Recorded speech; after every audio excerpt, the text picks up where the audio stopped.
Now available in paperback and e-readers. E-Steam Horror of a Hyena Woman. Hell's aspiring angel takes on a wicked werewolf in this action-packed all-new E-Steam series adventure.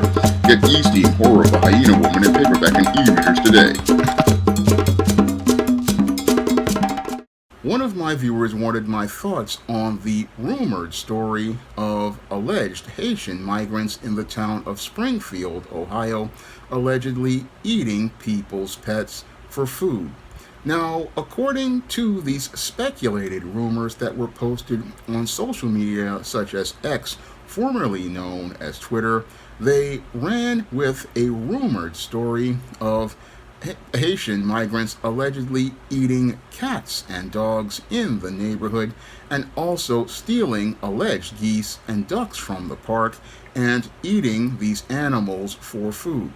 Now, this story got a lot of traction on social media and went viral during the week of the presidential debate that former President Trump was having with Vice President Kamala Harris.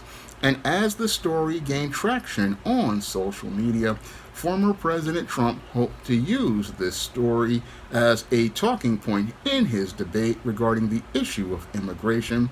Unfortunately, this whole talking point he presented wound up completely backfiring because town officials were not confirming these stories of alleged Haitian migrants eating cats and dogs, and many people could not substantiate the claims of them taking animals from the park as well.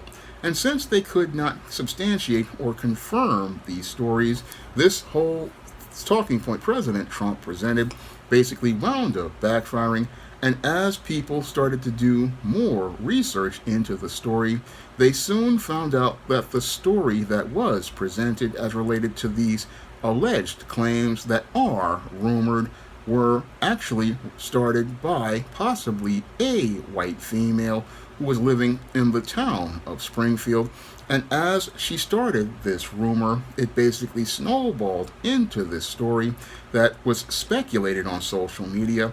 And some will say that there was a confirmed story of a person arrested for killing a cat, but there were no actual news reports to substantiate this whole claim.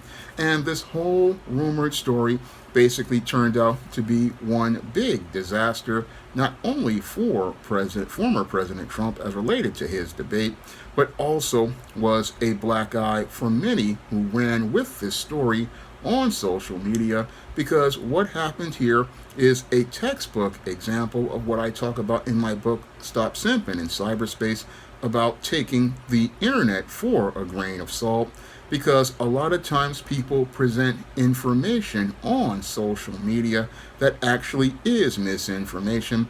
And the thing you have to do before you go with any story that's presented on social media is to go do your research to substantiate whatever claims are presented in that story.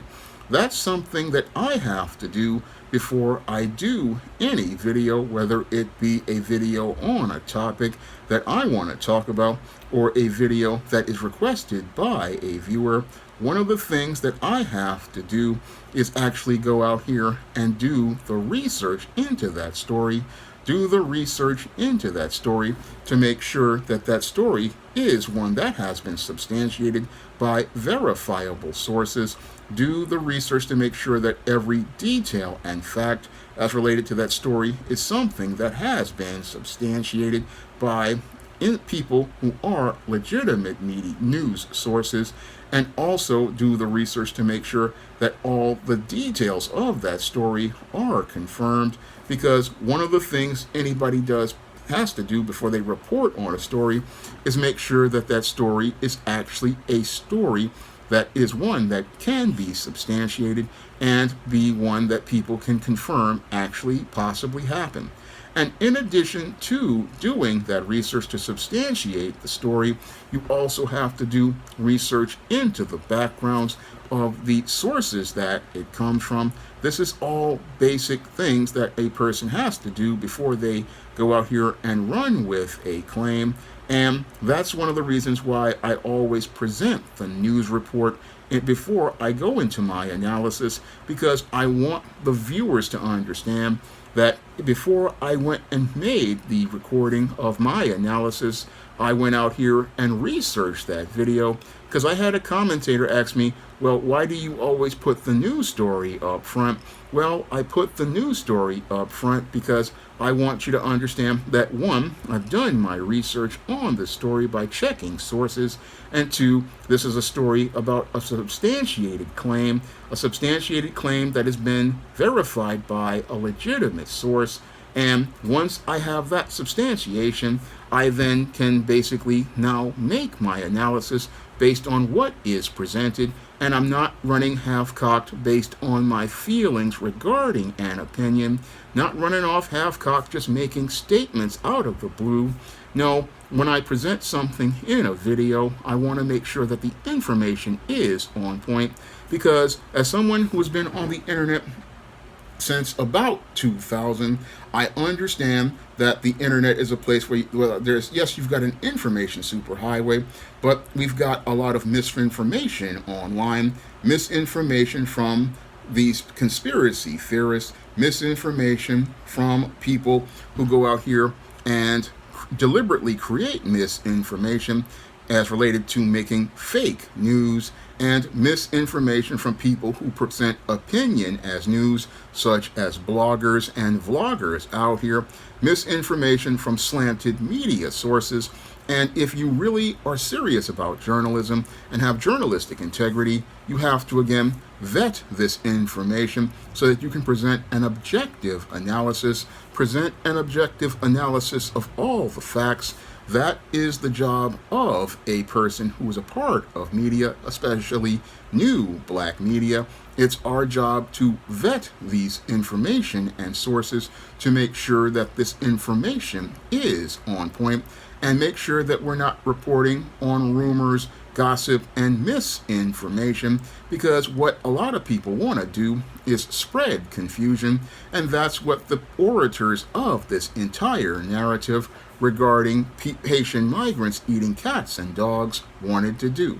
Now, when it came to these individuals who started this rumor regarding Haitian migrants, I believe this rumor basically was started by a possible white female who possibly was a racist, and this racist, basically what they wanted to do was start talking about this rumor of Haitian migrants eating cats and dogs to fuel the fire as related to people's racist views regarding Haitians, because a lot of people don't like the idea of Haitian migrants being in their community, and they wanted to start this rumor to start scaring people into believing that these migrants were participating in depraved and debaucherous behavior based on old rumors regarding the religion of voodoo, and basically wanted to say that these Haitians basically didn't know how to live, and use this as a way to possibly look to take action against these migrants. That's what this racist woman, I believe, possibly wanted to do with this rumor, which she's trying to say,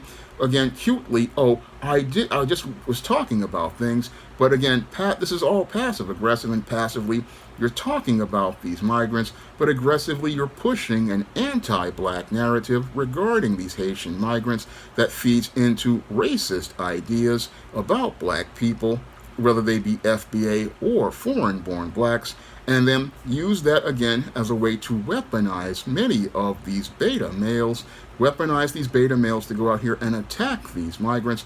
This is a tactic white women used during the days of Jim Crow to go after black men that they didn't like because they had good jobs, or they were making money at black-owned businesses, or they were going out here and living well in towns like Rosewood and Black Wall Street.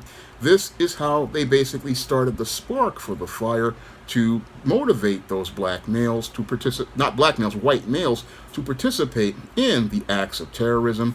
This is what the racists wanted to do, to basically start riling up these white males and some of these non-black white males to go out here and participate in these acts of terrorism. What they wanted to do was again get these white males emotional and riled up.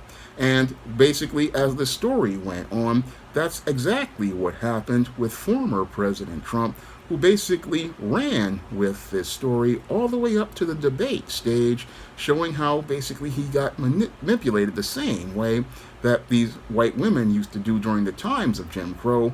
He got emotional regarding the story, thought he could use it as a talking point, and that really showed how he didn't really have good critical thinking skills, or his people didn't have critical thinking skills, because when it comes to a debate that he said he was preparing for, you are supposed to go out here and do your research.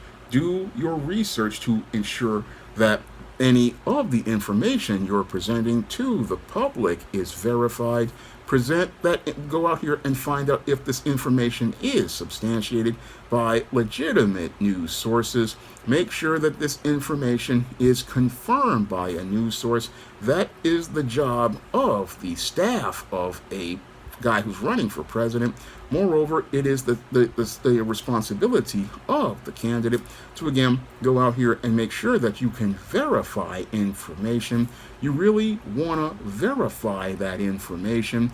And if I was again on the Trump team, somebody's getting fired. Somebody's getting fired because they basically deliberately gave you misinformation, and that person again needs to be terminated. I mean, you need to be terminated because they went out here and took a rumor from social media without ever going out and trying to find sources to go verify that's where this information came from.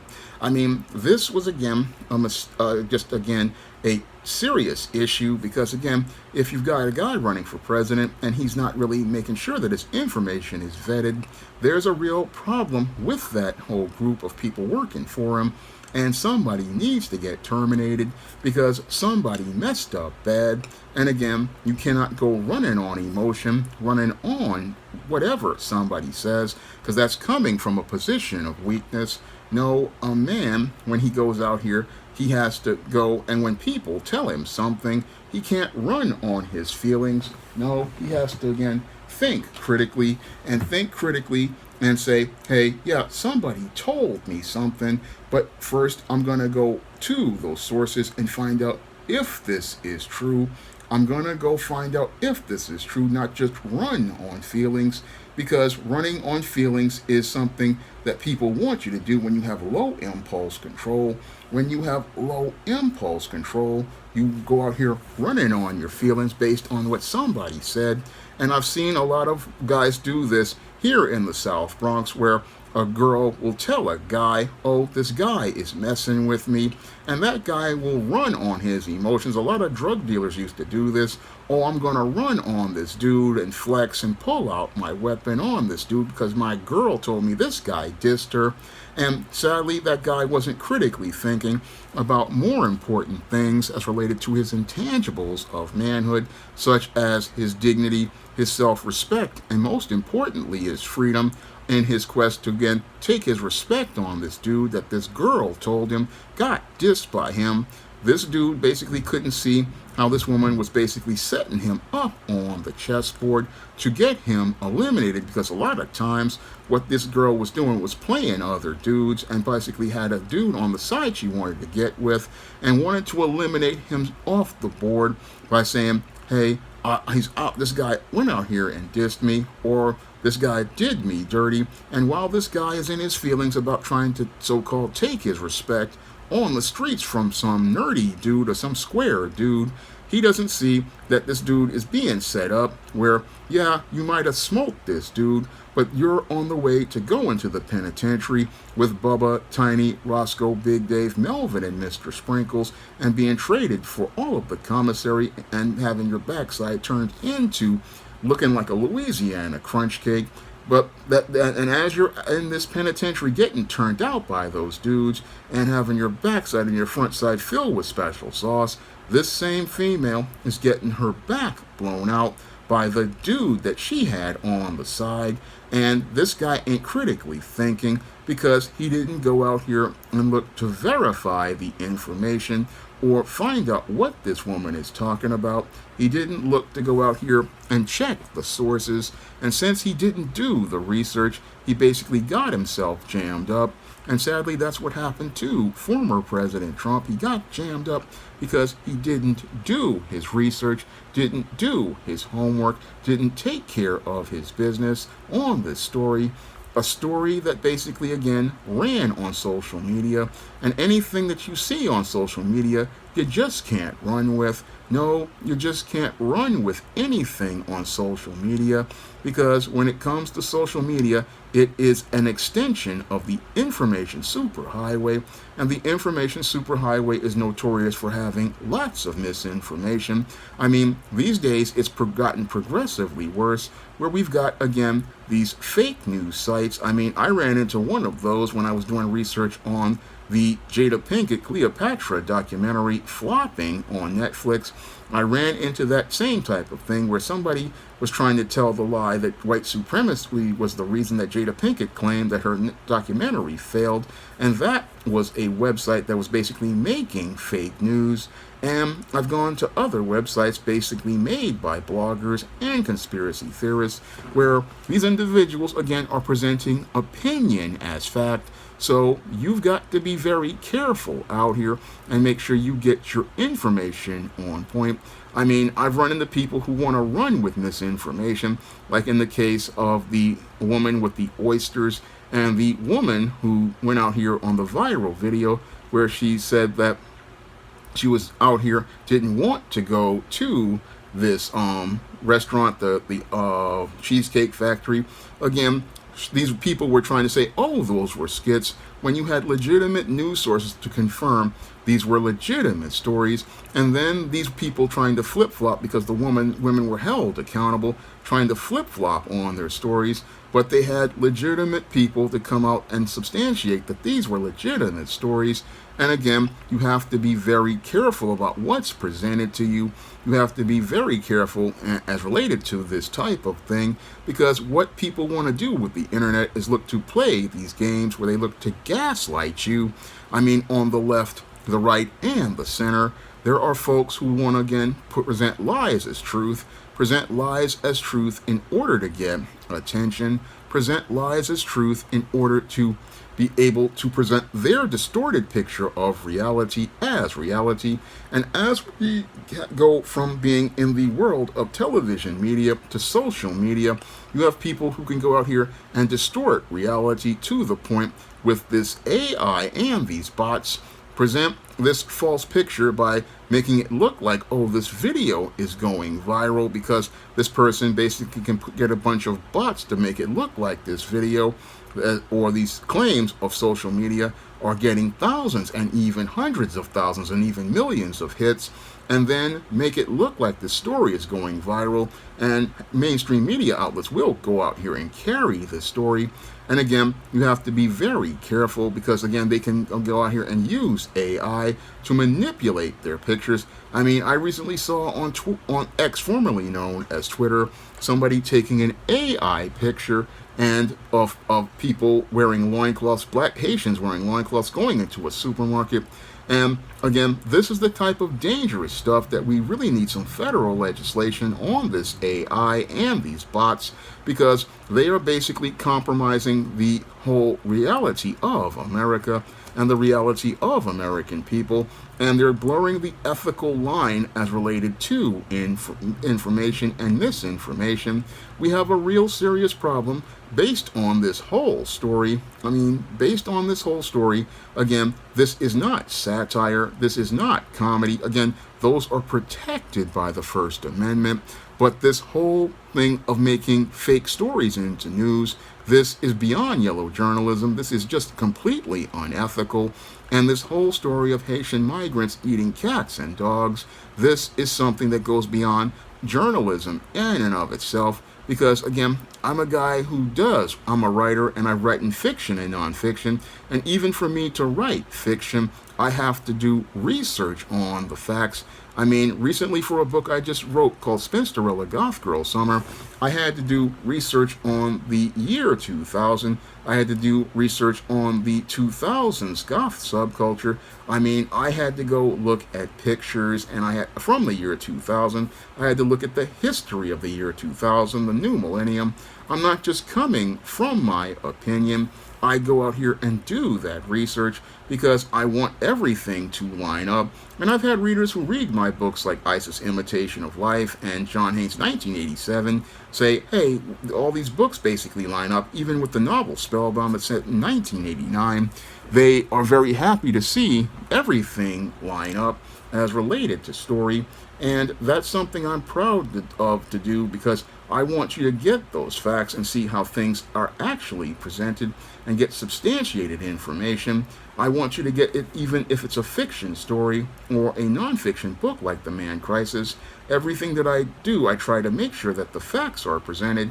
And again, when I heard this story, I held back from making any videos. I held back from saying anything because, again, I don't really like talking about political topics, but as related to being a publisher and listening to this story, I had to hold back on this story, and I held back, and I thank God that I did hold back because, again, this whole story was proven to be a lie, and some people will say, oh, that's the mainstream media talking about this story, but I look at this whole story, and again, it was completely unsubstantiated by any sources, and again, not substantiated at all. So I'm not going to sit here and just talk about, oh, these migrants are so crazy and out of control. Again, that's an emotional reaction without looking at the sources. I mean, you have to look at the sources. You have to look at the information. Look at who's presenting you the information.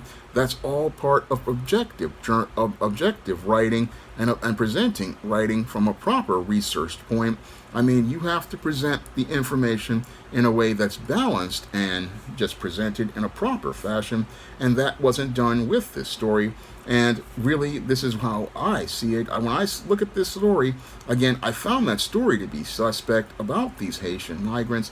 I found the story of the Haitian migrants to, again, be completely unsubstantiated and not presented in a proper fashion. And again, you can't run on emotion, and that's one of the lessons that needs to be learned here. Even if you are a presidential candidate, you need to do your research. You just can't run on what's presented on social media because a lot of what is on social media is not really real, and that's why you have to take the internet with a grain of salt. You have to take the internet with a grain of salt before you run with any of that information because a lot of it is false. And until you can get fair confirmation and proper confirmation, you really shouldn't take anything you see on the internet seriously until you can go out here and get it verified and find out if the story is actually one that actually happened.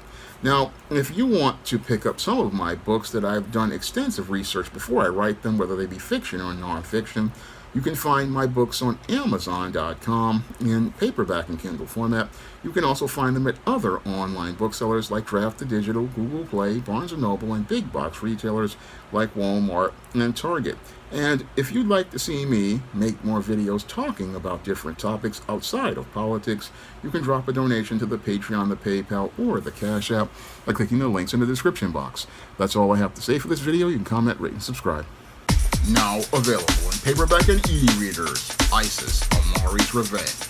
The goddess next door is confronted by a Nubian queen out for revenge at the Metropolitan Museum of Art in this inaugural ISIS series adventure. Get your copy of ISIS, Amari's Revenge in paperback and e-readers at Amazon.com and online booksellers everywhere. Now available in paperback and e-readers, Esteem Horror in the Hamptons. The aspiring angel tries to escape a house of horrors in this action-packed, all-new Esteem series adventure. Get your copy of Esteem Horror in the Hamptons in paperback and e-readers at online booksellers everywhere. Support Black-owned and Black-operated digital broadcast media. www.niceradionetwork.com. Nice Radio Network broadcasting 24 hours a day, 7 days a week.